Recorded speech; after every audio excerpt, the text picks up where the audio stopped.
सुशीला के लिए दरिद्रा क्यों कहा गया?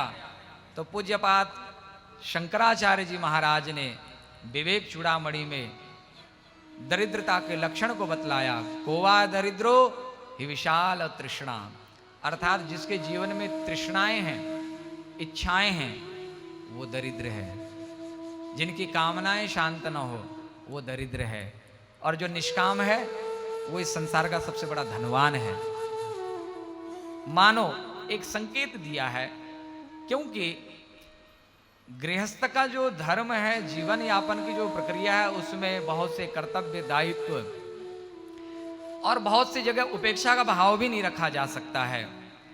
तो यहां उस सुशीला के माध्यम से समाज को एक इशारा दिया गया कि जो बहुत ज्यादा व्यवहार से संबंध रखता है, जिसका संसार के प्रति बहुत लगाव है, जिसके व्यवहार अभी खत्म नहीं है, जिसको संसार से बहुत चाह है, जिसके संसार के प्रति तृष्णा का संबंध जुड़ा हुआ है, वो इस संसार का दरिद्र व्यक्ति कहा गया। क्यों? क्योंकि उसकी इच्छाएं कभी पूरी नहीं होती है। संसार के साथ में ज्यादा संबंध, अर्थात व्यवहार के साथ में बहुत ज्यादा संबंध, अनावश्यक संबंधों को रखना, ये दरिद्रता को संकेत करता है। सुशीला एक भक्त की पत्नी है, हालांकि उनके लिए यह संबोधन भी उनके लिए यह उचित नहीं रहता है, फिर भी उनके माध्यम से संसार का जो एक प्रवृत्त मार्ग है, क्योंकि यहां प्रवृत्ति मार्ग और निवृत्ति मार्ग दोनों को दर्शाया गया है। सुशीला जो है ये प्रवृत्ति मार्ग की द्योतक है, ये परिचायक है, और सुदामा जी महाराज निवृत्त मार्ग के परिचायक हैं। सुशीला ने ये दिखाया कि जो संसार का जो व्यवहार है, उस व्यवहार में आपको संसार के साथ में एक उचित संबंध, उचित प्रबंधन आपको आवश्यक है। लेकिन जिनको संसार से उपरति चाहिए, अब थोड़ा सा जीवन में संयम आना चाहिए। सुदामा जी महाराज भी पहले भिक्षा मांगने जाते थे, क्योंकि ब्राह्मण साधु का जीवन भिक्षा मांग के जीवन यापन करना। सुदामा ने विचार किया कि अब भिक्षा मांगना नहीं है, अब भगवान का भजन करना है, बहुत हो गया भिक्षा मांगने का काम। और भगवान के भजन में इतने तन्मय हो गए कि भिक्षा मांगने की सुधि बुद्धि भी नहीं रही, अपने आप ही निवृत्ति मार्ग का लोप हो गया। सुशीला ने एक दिन विनती की कि प्रभु, आपने कभी कहा था, कहो सुदामा एक दिन कृष्ण हमारे मित्र, करत रहति उपदेश तिया ऐसो परम विचित्र, महादानी जिनके हितु जदकुल कैरव चंद, ते दारिद संतापते रहे न किम निर्द्वंद। सुशीला को कभी कहा था कि कृष्ण के साथ हमने गुरुकुल में साथ में विद्यार्जन किए, कृष्ण मेरे मित्र हैं, ऐसा मेरा एक मित्र है जिसका नाम कृष्ण है। कृष्ण की चर्चा वो अपनी पत्नी के साथ करते थे। आज सुशीला को पता लगा कि जिसे ये अपना मित्र मानते हैं, वो मित्र तो द्वारिका वासिन हो गया है, वो तो द्वारिका का राजा बन चुका है। सुशीला ने विचार किया कि प्रभु, दर दर जाकर के मांगना पड़ता है, याचना करनी पड़ती है। प्रभु, अगर मांगना ही हो तो मित्र के द्वार पर जाकर के मांगना अच्छा है। जगत के आगे हाथ पसारने से अच्छा कि अपने मित्र के आगे जाके मांगो, क्योंकि मित्र का लक्षण है, जब विपत्ति पड़े तो मित्र साथ देवे, और मित्र के आगे मांगने में संकोच भी तो नहीं करना चाहिए।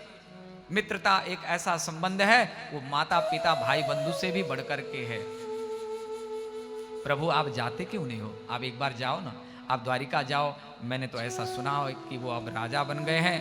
इतमुपे ही महाभागा साधूनां च परायणम, दास्यति द्रविणम भूरि सीदते ते कुटुंबिने।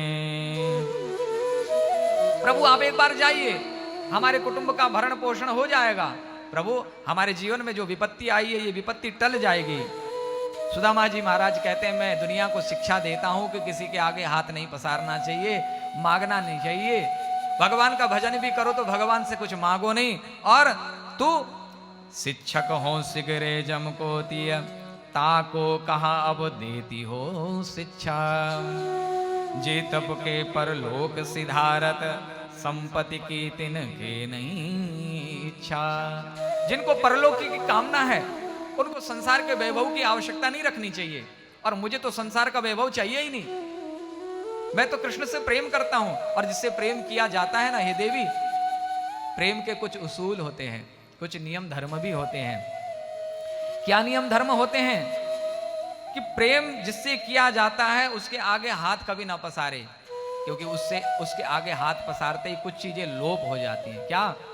मान बढ़ाई, प्रेम रस, गर्वापन और नेह, ये पांचों तब ही गए जब कहीं कछु देहू।